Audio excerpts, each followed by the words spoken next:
വണങ്ങുന്നു ഞാൻ പ്രിയനേ. തേജസ്സേറും നിൻമുഖമെൻ ഹൃദയത്തിനാനന്ദമേ. ആരാധ്യൻ യേശുപരാ, വണങ്ങുന്നു ഞാൻ പ്രിയനേ.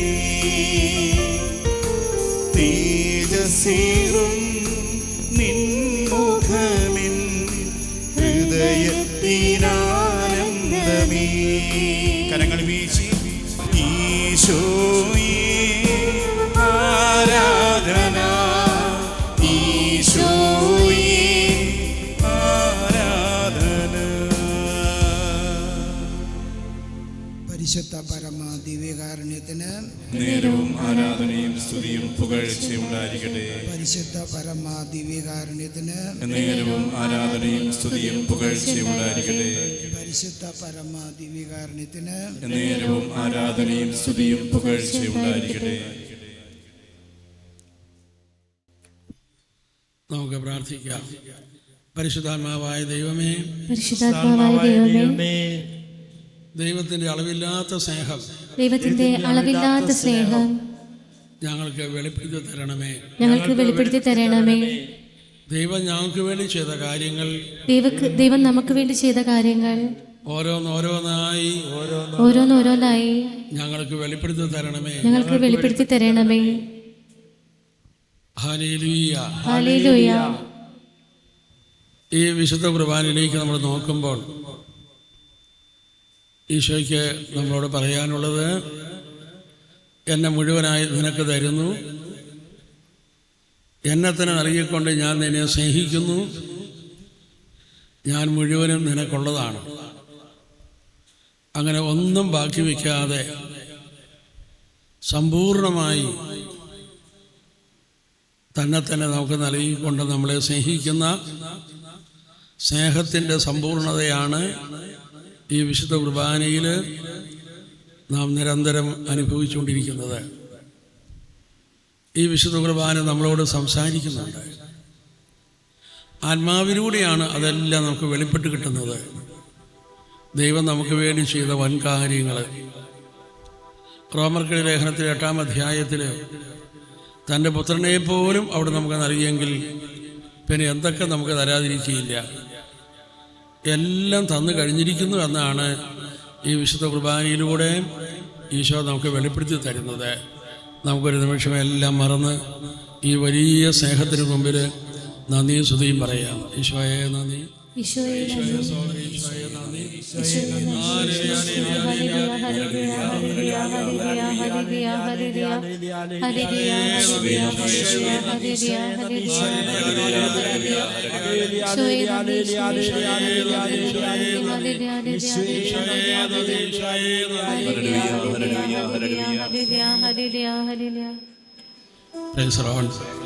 എല്ലാവരും സ്വസ്ഥമായിട്ടിരിക്കുക.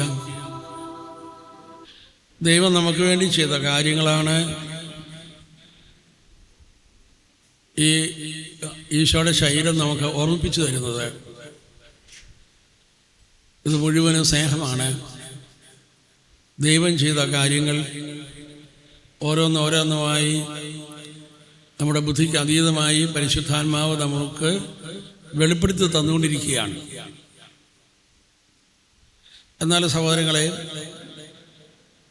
നമ്മൾ നമ്മുടെ തലയിലേക്ക് നോക്കുമ്പോൾ ഈ ലോകം നമ്മളോട് എന്തൊക്കെ ചെയ്തിട്ടുണ്ട്, എന്തൊക്കെ പറഞ്ഞിട്ടുണ്ട്, പിന്നെ നമ്മൾ ചെയ്ത കുറേ കാര്യങ്ങൾ, ഇതൊക്കെയാണ് നമ്മുടെ തല ഓർമ്മിപ്പിച്ചുകൊണ്ടിരിക്കുന്നത്. അങ്ങനെ ലോകം ചെയ്ത കാര്യങ്ങൾ ഓർമ്മിപ്പിക്കുന്ന ശരീരത്തിലാണ് നമ്മൾ ഇരിക്കുന്നത്. നമുക്ക് ആ ശരീരത്തിൽ നിന്ന് ദൈവം നമുക്ക് വേണ്ടി ചെയ്ത കാര്യങ്ങൾ വെളിപ്പെടുത്തി തന്ന ആ ശരീരത്തിലേക്ക് നമുക്ക് പ്രവേശിക്കാം. Hallelujah, hallelujah. ലോകം എന്തൊക്കെ നമ്മളോട് ചെയ്തിട്ടുണ്ട്, ആ കാര്യങ്ങൾ ഓരോന്നും നമ്മൾ ഓർക്കുമ്പോൾ നമ്മുടെ ഉള്ളിൽ ധാരാളം മുറിവുകൾ പ്രത്യക്ഷപ്പെടുകയാണ്. നമ്മളെ അപമാനിച്ചത്, നമ്മളെ പല രീതിയിൽ കുറ്റം പറഞ്ഞത്, നമ്മുടെ സൽപ്പേര് നശിപ്പിച്ചത്, തക്ക സമയത്ത് നമുക്ക് സ്നേഹം തരാതെ പോയത്, നമ്മളെ ശാരീരികവും മാനസികമായ വിധത്തിൽ വേദനിപ്പിച്ചത്, ഇങ്ങനെ എത്രയോ ഓർമ്മകൾ കൊണ്ട് നിറഞ്ഞതാണ് നമ്മുടെ ഈ തലച്ചോറ്. നമ്മൾ ആ തലയിൽ കോൺസെൻട്രേറ്റ് ചെയ്യുന്നതോറും നമ്മുടെ ഉള്ളിൽ നിന്ന് ധാരാളം നെഗറ്റീവ് ചിന്തകൾ പൊങ്ങി വരികയാണ്. നമുക്കതെല്ലാം ഇപ്പോൾ ഈശോയുടെ കരങ്ങളിലേക്ക് കൊടുക്കാം. ലോകം ചെയ്ത കാര്യത്തെക്കുറിച്ച് നമ്മൾ ചിന്തിക്കുന്തോറും നമ്മളെല്ലാവരും അസംതൃപ്തരാണ്, അസ്വസ്ഥരാണ്. നമ്മുടെ ഉള്ളിൽ നിരവധി പരാതികൾ നമ്മുടെ ഉള്ളിൽ നിറഞ്ഞിരിക്കുകയാണ്. നമുക്കതെല്ലാം ഈശോയ്ക്ക് സമർപ്പിക്കാം. കൈകളെ യാതനാവറം പിടിച്ചുകൊണ്ട്, കർത്താവേ, ഇത്രയും നാളത്തെ ജീവിതത്തിനിടയിൽ എനിക്ക് മറ്റുള്ളവരിൽ നിന്നുണ്ടായ ധാരാളം മുറിവേറ്റ ഓർമ്മകൾ എൻ്റെ ഉള്ളിലുണ്ട്. കളിയാക്കപ്പെട്ട അനുഭവങ്ങളുണ്ട്. എൻ്റെ മാതാപിതാക്കന്മാരിൽ നിന്നാണെങ്കിലും വേണ്ട പോലെ എനിക്ക് സ്നേഹം കിട്ടാത്തതിനെക്കുറിച്ചുള്ള പരിഭവവും പരാതിയും എൻ്റെ ഉള്ളിൽ കിടപ്പുണ്ട്. അപമാനിക്കപ്പെട്ടതിൻ്റെ ഓർമ്മകൾ കിടപ്പുണ്ട്. ശാരീരികവും മാനസികമായി വേദനിച്ചതിൻ്റെ, പീഡിപ്പിക്കപ്പെട്ടതിൻ്റെ ഓർമ്മകൾ കിടപ്പുണ്ട്. വഞ്ചിക്കപ്പെട്ടതിൻ്റെ ഓർമ്മകൾ കിടപ്പുണ്ട്. മനസ്സാ വാച അറിയാത്ത കാര്യങ്ങൾക്ക് കുറ്റം വിധിക്കപ്പെട്ടതിൻ്റെ ഓർമ്മകൾ കിടപ്പുണ്ട്.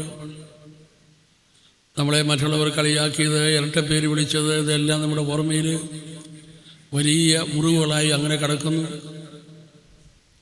അബ്യൂസ് ചെയ്യപ്പെട്ടതിൻ്റെ ഓർമ്മകൾ കിടപ്പുണ്ട്. ചാരിത്രം നമ്മളെ നശിപ്പിച്ചതിൻ്റെ ഓർമ്മകൾ കിടപ്പുണ്ട്.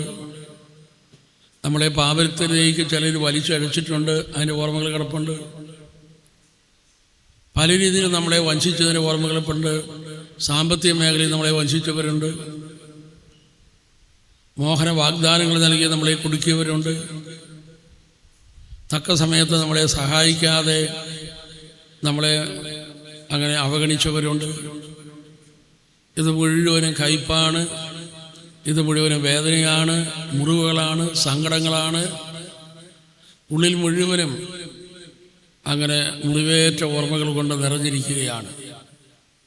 ബലഹീനരായ മനുഷ്യരാണ് നമ്മളെ വളർത്തിയത്. നമ്മളും ബലഹീനരാണ്.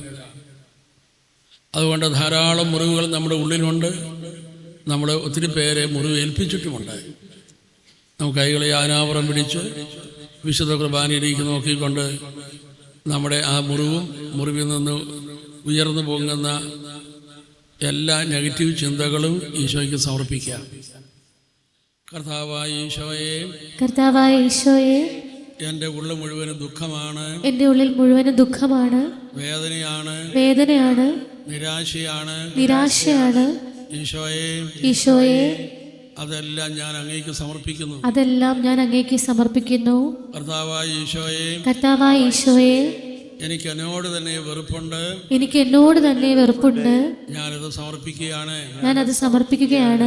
എൻ്റെ ഈശോയെ, എൻ്റെ ഉള്ളു മുഴുവനും അപകർഷത കൊണ്ട് നിറഞ്ഞിരിക്കുന്നു. ഞാനത് അങ്ങേക്ക് സമർപ്പിക്കുന്നു. എൻ്റെ തലയിലൂടെ എന്നെ ആരും സ്നേഹിക്കുന്നില്ല എന്നും എന്നെ ആർക്കും ഇഷ്ടമില്ല എന്നും ഇത്തരം ചിന്തകൾ വന്ന് എന്നെ പീഡിപ്പിക്കുന്നു. ജീവിതത്തിലുണ്ടായ പരാജയങ്ങൾ മൂലം എപ്പോഴും എൻ്റെ ഉള്ളിൽ പരാജയ ഭയം കിടക്കുന്നു. എനിക്കൊന്നിനും ഒരു ധൈര്യമില്ല. ഒന്നും ചെയ്യാൻ തോന്നുന്നില്ല. ജീവിതം തന്നെ വലിയൊരു മടുപ്പായി മാറിയിരിക്കുന്നു. ഈ ഓർമ്മകളും ഈ ഓർമ്മകളുടെ മുറിപ്പാടുകളും ഇതാ എൻ്റെ ഉള്ളിൽ കിടക്കുന്നു. നമുക്ക് അവയെല്ലാം ഈശോയുടെ പക്കലേക്ക് സമർപ്പിക്കാം. ഹല്ലേലൂയ, ഹല്ലേലൂയ, ഹല്ലേലൂയ, ഹല്ലേലൂയ, ഹല്ലേലൂയ, ഹല്ലേലൂയ, ഹല്ലേലൂയ, ഹല്ലേലൂയ, ഹല്ലേലൂയ, ഹല്ലേലൂയ, ഹല്ലേലൂയ, ഹല്ലേലൂയ, പീഡകളും വിട്ടുപോകട്ടെ. ഈശോയെ നന്ദി, ഈശോയെ വിട്ടുപോകട്ടെ. ഹല്ലേലൂയ, ഹല്ലേലൂയ, യേശുവേ ആരാധന, യേശുവേ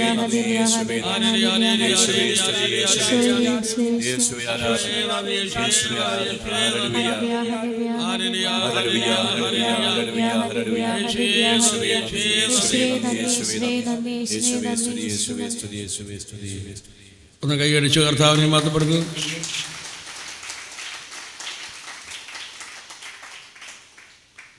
ഒരു നിമിഷം നമുക്ക് കണ്ണുകൾ അടച്ച് നമുക്ക് നഷ്ടപ്പെട്ടതെല്ലാം നമ്മുടെ സ്വർഗസ്വനായ പിതാവിൻ്റെ കയ്യിലുണ്ട്. എല്ലാത്തിൻ്റെയും ഉടമസ്ഥനും നാഥനും അവിടെ നിന്നാണ്. എല്ലാം അവിടുത്തെ പക്കൽ നിന്നാണ് കടന്നു വരുന്നത്. എല്ലാത്തിൻ്റെയും ഉറവിടവും അവിടുന്ന് തന്നെ. അതിനാൽ നമുക്ക് നഷ്ടപ്പെട്ടതെല്ലാം നമുക്ക് ഈശോയുടെ കയ്യിൽ കാണുവാൻ, സ്വർഗീയ പിതാവിൻ്റെ കയ്യിൽ കാണുവാൻ നമുക്ക് തയ്യാറാകാം. അതാണ് പരിശുദ്ധാത്മാവ് നമ്മോട് പറയുന്നത്. നീ മറ്റുള്ളവരുടെ പിന്നാലെ ദേഷ്യവും അരിശവുമായി സഞ്ചരിക്കേണ്ട. നിനക്ക് നഷ്ടപ്പെട്ടതെല്ലാം സ്വർഗസ്വനായ പിതാവിൻ്റെ കയ്യിലിരിപ്പുണ്ട്. നീ പിതാവേ എന്ന് വിളിക്കുമ്പോൾ തന്നെ നിനക്ക് നഷ്ടപ്പെട്ടത് ഓരോന്നും നിന്റെ പക്കലേക്ക് കടന്നു വരാൻ തുടങ്ങും. അതിനാൽ എല്ലാവരോടുള്ള നീരസവും വെറുപ്പും നമുക്ക് ദൂരെ കളയാം. നഷ്ടപ്പെട്ടത് മുഴുവനും സ്വർഗീയ പിതാവിൻ്റെ കയ്യിൽ കാണുവാൻ എന്നെ സഹായിക്കണമേ എന്ന് പ്രാർത്ഥിക്കാം. അത് വിശ്വാസത്തിൻ്റെ ഒരു കാഴ്ചയാണ്, അത് ബുദ്ധിയുടെ ഒരു കാഴ്ചയല്ല. നഷ്ടപ്പെട്ടത് മുഴുവനും അപ്പൻ്റെ കയ്യിൽ, എല്ലാം സ്വർഗീയ പിതാവിൻ്റെ കയ്യിലുണ്ടായി. നമുക്ക് കൈകളെ യാനാവറം പിടിച്ച് നഷ്ടപ്പെട്ടത് മുഴുവനും സ്വർഗീയ പിതാവിൻ്റെ കരങ്ങളിലുണ്ടെന്ന് മനസ്സിലാക്കി നമുക്ക് ആ കരങ്ങളിലേക്ക് നമ്മുടെ മനസ്സുയർത്തി മറ്റുള്ളവരിൽ നിന്ന് നമ്മുടെ മനസ്സിനെ നമുക്ക് പറിച്ചെടുത്ത് എല്ലാം തരുന്ന സ്വർഗീയ പിതാവിലേക്ക് നമുക്ക് നോക്കി നമുക്ക് ആ പിതാവിനെ ഒരു നിമിഷം നമുക്ക് സ്തുതിക്കാം. പിതാവേ നന്ദി, പിതാവേ Hallelujah, hallelujah, hallelujah, hallelujah,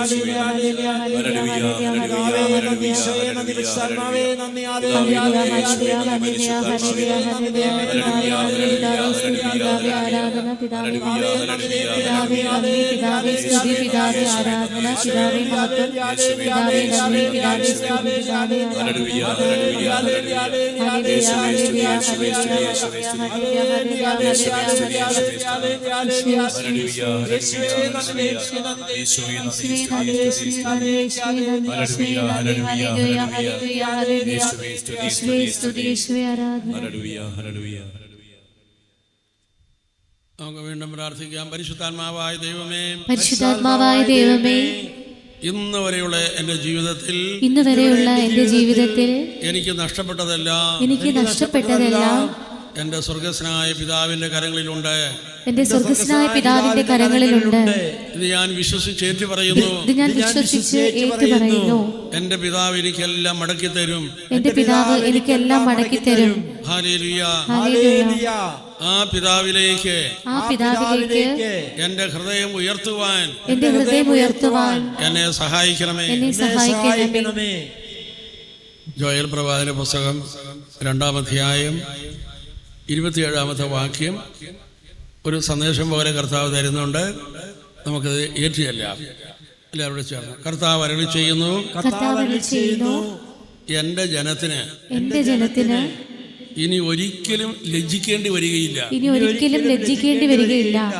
ഒരിക്കൽ കൂടെ കർത്താവ് അരുളി ചെയ്യുന്നു, എൻ്റെ ജനത്തിന് ഇനി ഒരിക്കലും ലജ്ജിക്കേണ്ടി വരികയില്ല. ഹല്ലേലൂയ, ഹല്ലേലൂയ, ഹല്ലേലൂയ, ഹല്ലേലൂയ. എല്ലാവരും ദയവായി എഴുന്നേറ്റ് നിൽക്കുക. നമുക്ക് നമ്മുടെ ശരീരവും മനസ്സും ആത്മാവും സമർപ്പിച്ച് സൗഖ്യത്തിന് വേണ്ടി പ്രാർത്ഥിക്കാം. കണ്ണുകളടച്ച് പരിപൂർണ നിശബ്ദതയിൽ നമ്മുടെ 3-4 നിയോഗങ്ങൾ മനസ്സിൽ ഓർക്കുക. ഹെബ്രായർ 12:14 മനസ്സിലേക്ക് കൊണ്ടുവരാം. വിശുദ്ധി കൂടാതെ ആർക്കും ദൈവത്തെ കാണാനായി പറ്റുകയില്ല. വിശുദ്ധി കൂടാതെ ആർക്കും ദൈവാനുഗ്രഹം രോഗസൗഖ്യമായോ സാമ്പത്തിക അനുഗ്രഹമായോ വിടുതലായോ സ്വീകരിക്കാൻ പറ്റുകയില്ല. ദൈവാനുഗ്രഹം സ്വീകരിക്കാനുള്ള ഏക മാർഗം വിശുദ്ധിയാണ്. നമുക്ക് നമ്മെ തന്നെ ഒന്ന് പരിശോധിക്കാം. ദൈവാനുഗ്രഹം എന്നിലേക്ക് ഒഴുകി വരാനായി തടസ്സമായി നിൽക്കുന്ന ഏതെങ്കിലും വ്യക്തിപരമായ മനഃപൂർവ്വ പാപങ്ങളിലുണ്ടോ എന്ന് പരിശോധിക്കുക. മനഃപൂർവ്വമുള്ള വെറുപ്പ്, വൈരാഗ്യം, സാമ്പത്തിക അനീതികൾ, അതുപോലെ തന്നെ മൊബൈല്, മദ്യം തുടങ്ങിയവയുടെ ദുരുപയോഗം, ലൈംഗികമായ പാപങ്ങളും, ഇങ്ങനെ ഏതെങ്കിലും എൻ്റെ വിശുദ്ധിയെ എടുത്തു കളയുന്ന എന്തെങ്കിലും മനഃപൂർവ്വം എന്നിലുണ്ടോ എന്ന് ഓരോ വ്യക്തിയും പരിശോധിക്കുക. ഇപ്പോൾ പൊതുവായ ഒരു പാപമോചന ശുശ്രൂഷയ്ക്കായി നമുക്ക് ഒരുങ്ങാം. കത്തോലിക്കാ സഭയുടെ പഠനമനുസരിച്ച് ഒരു വ്യക്തി അയാളുടെ പാപങ്ങളെല്ലാം ഈശോയോട് ഏറ്റുപറഞ്ഞിനി ചെയ്യുകയില്ല എന്ന് പറഞ്ഞാൽ അപ്പോൾ തന്നെ അയാളുടെ ലഘുവായ പാപങ്ങളെല്ലാം ക്ഷമിക്കപ്പെടും. മാരകമായ പാപങ്ങളാണ് വൈദികനോട് ഏറ്റുപറഞ്ഞ് കുമ്പസാരിച്ചാൽ പൂർണ്ണക്ഷമയിലേക്ക് വരുന്നത്. മാരകമായ പാപങ്ങളും അയാൾ ഏറ്റുപറഞ്ഞ് ഇനി ചെയ്യുകയില്ല, ഏറ്റവും അടുത്ത് കിട്ടുന്ന അവസരത്തിൽ ഞാൻ കുമ്പസാരിക്കും തീരുമാനമെടുത്താൽ ആ പാപങ്ങളും ഒരു രീതിയിൽ ക്ഷമിക്കപ്പെട്ടു എന്നാണ് കത്തോലിക്കാ സഭ നമ്മെ പഠിപ്പിക്കുന്നത്. ഇപ്പോൾ നമ്മുടെ എല്ലാ പാപങ്ങളും നമുക്ക് മൗനമായി ഈശോയോട് ഏറ്റുപറയാം. ബൈബിളിലെ വചനം ഓർക്കുക. യേശയ്യാ 59:2. എനിക്ക് ദൈവാനുഗ്രഹം കിട്ടാനായിട്ട് ഒരു തടസ്സവുമില്ല. ദൈവത്തിൻ്റെ സ്നേഹം വ്യവസ്ഥയില്ലാത്ത സ്നേഹമാണ്. ആകെ ഒരൊറ്റ കാര്യമേ ഉള്ളൂ, അത് നിന്റെ പാപമാണെന്ന് യേശയ്യാ 59:2 പറയുന്നു.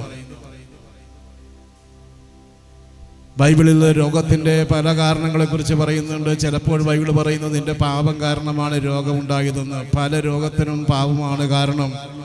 മദ്യപാനം വഴി രോഗികളായവരുണ്ട്, വ്യഭിചാര പ്രവൃത്തി വഴി രോഗികളായവരുണ്ട്, ധനാർത്ഥി മൂലം ഉറങ്ങാൻ പറ്റാതെ രോഗികളായി മാറിയവരുണ്ട്. എന്നാൽ മറ്റു ചില അവസരത്തിൽ ബൈബിൾ പറയുന്നു ജന്മനാ രോഗിയാണ്, അവൻ്റെ പാപം കാരണമല്ല. അപ്പോൾ നാട്ടുകാർ ചോദിച്ചു, അപ്പോൾ അവൻ്റെ മാതാപിതാക്കന്മാരുടെ പാപം കാരണമാണോ? അപ്പോൾ ഈശോ പറഞ്ഞു മാതാപിതാക്കന്മാരുടെ പാപം കാരണവും അല്ല. എന്തുകൊണ്ടെന്ന് ചോദിക്കാനായി പറ്റാത്ത ചില രോഗാവസ്ഥകളും സാമ്പത്തിക ബുദ്ധിമുട്ടുകളൊക്കെ നമുക്കുണ്ട്. കാരണം അറിയാമെങ്കിൽ കാരണം കണ്ടുപിടിക്കുകയും കാരണം അറിയാൻ പാടില്ലെങ്കിലും ഈശോയ്ക്ക് നമ്മെ സൗഖ്യപ്പെടുത്താനായിട്ട് പറ്റും. കൈകളുണ്ട്, നമുക്കൊന്ന് ഉയർത്തിപ്പിടിക്കാം. നമ്മെ അലട്ടുന്ന എല്ലാ രോഗപീഠകളെയും കുറിച്ച് ഈശോയോട് ഇപ്പോൾ സംസാരിക്കുകയും ഈശോ തൻ്റെ അടുത്ത് വരുന്നവരോട് ചോദിക്കുന്ന ഒരു ചോദ്യം ലൂക്കാ 18 നാം വായിക്കുന്നുണ്ട്. ഞാൻ നിനക്ക് വേണ്ടി എന്ത് ചെയ്യണമെന്നാണ് നീ ആഗ്രഹിക്കുന്നത്? വ്യക്തമായി പറയുക, ഈശോയെ എൻ്റെ കടം 1 കോടിയാണ്, അതിലധികമാണ്, എനിക്കൊരു വീടില്ല, എനിക്കൊരു രോഗമുണ്ട്, ഡോക്ടർ പറഞ്ഞു ഇതിന് മെഡിക്കൽ ശാസ്ത്രപരമായ സൗഖ്യമില്ല എന്ന്. ബാങ്കിൽ ചോദിച്ചപ്പോൾ പറഞ്ഞു ഞങ്ങൾക്ക് ലോൺ തരാൻ ഒരു വകുപ്പുമില്ല ഈ രേഖകൾ വഴി. എന്നാൽ ദൈവത്തിന് നിൻ്റെ കാര്യത്തിൽ ഇടപെടാനായിട്ട് പറ്റും. ഞാൻ നിൻ്റെ കാര്യത്തിൽ ശ്രദ്ധാലുവാണ്. ആരും നിൻ്റെ കൂടെ ഇല്ലാത്തപ്പോൾ എനിക്ക് നിന്നെ സഹായിക്കാൻ പറ്റും. 32 വർഷമായി ആരും സഹായിക്കാനില്ലാത്ത വ്യക്തിയെ യേശു സഹായിച്ചതായി ബൈബിളിൽ നാം വായിക്കുന്നു. നമുക്ക് കർത്താവിനെ സ്തുതിച്ച് പ്രാർത്ഥിക്കാം. ഈ അവസരത്തിൽ നമ്മുടെ രോഗങ്ങൾ, നമ്മുടെ മാനസിക വൈകല്യങ്ങൾ, സാമ്പത്തിക ബുദ്ധിമുട്ടുകളെല്ലാം കർത്താവിന് സമർപ്പിക്കാം. വിശുദ്ധിയോടു കൂടിയുള്ള നമ്മുടെ പ്രാർത്ഥനകളെല്ലാം കർത്താവ് സ്വീകരിക്കും. യേശുവിനെ രക്ഷകനായി സ്വീകരിക്കുക എന്ന് പറഞ്ഞാൽ, വിശ്വസിക്കുക എന്ന് പറഞ്ഞാൽ പ്രായോഗിക അർത്ഥത്തിൽ വിശുദ്ധമായി ജീവിക്കുക എന്നാണ് അർത്ഥം. നമുക്ക് കർത്താവിനെ സ്തുതിക്കാം. ഹല്ലേലൂയ, ഹല്ലേലൂയ, ഹല്ലേലൂയ. കർത്താവായ ഈശോയെ എന്നെയും ഈ സഹോദരി സഹോദരന്മാരെയും സൗഖ്യപ്പെടുത്തണമേ എന്ന് പ്രാർത്ഥിക്കുന്നു. ഞങ്ങൾ അനുഭവിക്കുന്ന എല്ലാ രോഗപീഠകളും യേശുനാമത്തിൽ വിട്ടുപോകട്ടെ. ശരീരത്തിന് ആവശ്യമില്ലാത്ത വളർച്ചകളും ലംബങ്ങളും വളർന്നിരിക്കുന്ന കൈകള് കാലുകള് യേശുനാമത്തിൽ സൗഖ്യം നൽകണമേ. ഹല്ലേലൂയ. മദ്യപാനം തുടങ്ങിയ ദുശീലങ്ങൾ യേശുനാമത്തിൽ മാറിപ്പോകട്ടെ. ഹല്ലേലൂയ. മാതാപിതാക്കന്മാരുടെ സ്നേഹം ലഭിക്കാൻ അങ്ങയുടെ സൗഖ്യം പ്രാപിക്കട്ടെ. ഹല്ലേലൂയ. മഞ്ഞപ്പിത്ത രോഗങ്ങള്, ക്യാൻസർ രോഗപീഠകള് യേശുനാമത്തിൽ മാറിപ്പോകട്ടെ. ത്വക്കുമായി ബന്ധപ്പെട്ട എല്ലാ രോഗപീഠകളും യേശുനാമത്തിൽ മാറിപ്പോകട്ടെ എന്ന് കൽപ്പിച്ച് പ്രാർത്ഥിക്കുന്നു. ഉദര സംബന്ധമായ രോഗങ്ങൾ കർത്താവെ സൗഖ്യപ്പെടുത്തണമേ. യേശുക്രിസ്തുവിന്റെ അധികാരമുള്ള നാമത്തിൽ പ്രാർത്ഥിക്കുന്നു. ഹല്ലേലൂയ. ഹൃദയം, ശ്വാസകോശം, കരള്, കിഡ്നി യേശുനാമത്തിൽ സൗഖ്യം പ്രാപിക്കട്ടെ. എല്ലാവിധ പ്രമേഹ രോഗങ്ങളും മാറിപ്പോകട്ടെ.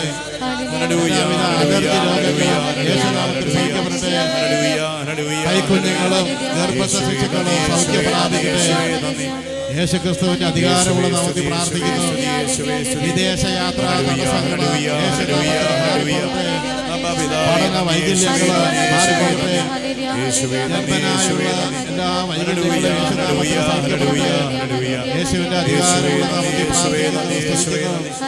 കർത്താവേ നന്ദി, കർത്താവേ സ്തുതി. ഹല്ലേലൂയ, ഹല്ലേലൂയ, ഹല്ലേലൂയ, ഹല്ലേലൂയ, ഹല്ലേലൂയ, ഹല്ലേലൂയ, ഹല്ലേലൂയ, ഹല്ലേലൂയ,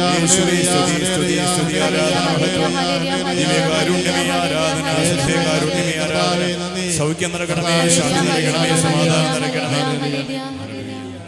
കണ്ണുകളടച്ച് കൈകൾ കൂപ്പി മൗനമായി പ്രാർത്ഥിക്കാം. ഞാൻ നിന്നെ സുഖപ്പെടുത്തുന്ന കർത്താവാണെന്നുള്ള വചനം മനസ്സിലോർക്കുക. ഈ വചനത്തിൻ്റെ ദിവ്യശക്തിയാൽ ഇപ്പോൾ ഞാൻ സൗഖ്യപ്പെടട്ടെ എന്ന് പ്രാർത്ഥിക്കുകയും ശരീരത്തിൻ്റെ പുറത്തോ അകത്തോ ഏതെങ്കിലും വളർച്ചകൾ, ലംബുകൾ, മുഴകളുള്ളവർ പ്രാർത്ഥിക്കുകയും വിശ്വാസത്തിൽ പ്രാർത്ഥിച്ചാൽ മലകൾ മാറുമെന്ന് പറഞ്ഞ കർത്താവ് എൻ്റെ ശരീരത്തിലെ മുഴ ഇപ്പോഴൊക്കെ മാറ്റിക്കൊള്ളണമേ എന്ന് പറഞ്ഞ് പ്രാർത്ഥിക്കുകയും ഹൃദയത്തിൻ്റെ രക്തമൊഴുക്കുമായി ബന്ധപ്പെട്ട തടസ്സങ്ങളും മൂക്കിലോ മറ്റെവിടെയെങ്കിലുമൊക്കെ ദശ വളരുന്നുള്ള അനുഭവങ്ങളെല്ലാം പ്രാർത്ഥനയിൽ സമർപ്പിക്കുകയും കർത്താവെ അങ്ങല്ലേ പറഞ്ഞത് വിശ്വാസത്തിൽ പ്രാർത്ഥിച്ചാൽ മലകൾ മാറുമെന്നും എൻ്റെ ശരീരത്തിലെ ഈ ആവശ്യമില്ലാത്ത വളർച്ച മുഴ യേശുനാമത്തിൽ ഇപ്പോൾ അലിഞ്ഞ് അപ്രത്യക്ഷമാകട്ടെ എന്ന് പറഞ്ഞ് പ്രാർത്ഥിക്കുകയും നിങ്ങൾ രോഗികളുടെ മേൽ കരം വയ്ക്കുവാൻ സൗഖ്യപ്പെടും. കർത്താവായ ഈശോ ഇപ്പോൾ ഈ സമൂഹത്തിൽ അങ്ങയുടെ അത്ഭുതകരമായ സാന്നിധ്യമുണ്ടെന്ന് ഞങ്ങൾ വിശ്വസിക്കുന്നു. അങ്ങ് ഇപ്പോൾ തീർച്ചയായും ദിവ്യകാരുണ്യത്തിൽ നിങ്ങൾക്ക് കാണാൻ പറ്റാത്ത രീതിയിൽ അങ്ങയുടെ കരങ്ങൾ ഞങ്ങളുടെ മേൽ നീട്ടിയിട്ടുണ്ടല്ലോ. കർത്താവേ, ഞങ്ങളുടെ ശരീരവും മനസ്സും ആത്മാവും ഇപ്പോൾ സൗഖ്യം പ്രാപിക്കട്ടെ. നമുക്ക് നമ്മുടെ വലതുകരം നമ്മുടെ തന്നെ ശിരസിൽ വെച്ച് പ്രാർത്ഥിക്കാം. നമ്മെ ഇരട്ടുന്ന എല്ലാ രോഗപീഠകൾ, സാമ്പത്തിക ബുദ്ധിമുട്ടുകൾ, മക്കളുമായി ബന്ധപ്പെട്ട പ്രശ്നങ്ങൾ, ഒരു കിണറ്റിലേക്ക്, ഒരു കുഴിയിലേക്ക് തന്നെ ചാടാൻ പറ്റും, ഒരുപക്ഷെ തന്നെ കയറിപ്പോരാൻ പറ്റിയെന്ന് വരികയില്ല. അതുകൊണ്ട് യേശുക്രിസ്തുവിൻ്റെ സഹായം ചോദിക്കുകയും കർത്താവേ, ഞാനിപ്പോൾ ഒരു കുഴിയിലാണ്, ഞാൻ എല്ലാവരോടും പറയാറുണ്ട് എൻ്റെ നിയന്ത്രണത്തിലാണ്, എന്നെക്കൊണ്ട് പറ്റും, ഇതെനിക്ക് കൺട്രോൾ ചെയ്യാൻ പറ്റുന്ന കാര്യമേ ഉള്ളൂ. പക്ഷേ ഇപ്പോൾ ഞാനൊരു സത്യം മനസ്സിലാക്കുന്നു, എനിക്ക് അങ്ങയുടെ സഹായം കൂടാതെ ഈ കുഴിയിൽ നിന്ന് കയറാൻ പറ്റുകയില്ല എന്ന് കർത്താവിനോട് പറയുക. കർത്താവ് നമ്മുടെ എല്ലാവിധ പ്രശ്നങ്ങളിൽ നിന്നും, രോഗപീഠകളിൽ നിന്നാകാം, മദ്യപാനം തുടങ്ങിയ ദുശ്ശീലങ്ങളിൽ നിന്നാകാം, അത്ഭുതകരമായി നമ്മെ വിടുവിക്കും. കൈകൾ തലയിൽ വെച്ച് ഇപ്പോൾ പ്രാർത്ഥിക്കുക. നമുക്ക് നമ്മുടെ തന്നെ നെറ്റിയിൽ കുരിശ് വരച്ച് പ്രാർത്ഥിക്കാം. ഹല്ലേലൂയ, ഹല്ലേലൂയ. ഒരിക്കൽ കൂടി കർത്താവിനെ സ്തുതിച്ച് നമുക്ക് ആശീർവാദം സ്വീകരിക്കാനായി ഒരുങ്ങാം. ഹല്ലേലൂയ, ഹല്ലേലൂയ, ഹല്ലേലൂയ, ഹല്ലേലൂയ, ഹല്ലേലൂയ, ഹല്ലേലൂയ, ഹല്ലേലൂയ. യേശുവേ, യേശുവേ, യേശുവേ, യേശുവേ, യേശുവേ, യേശുവേ, യേശുവേ, യേശുവേ. ആരാധന, ആരാധന, യേശുവേ ആരാധന.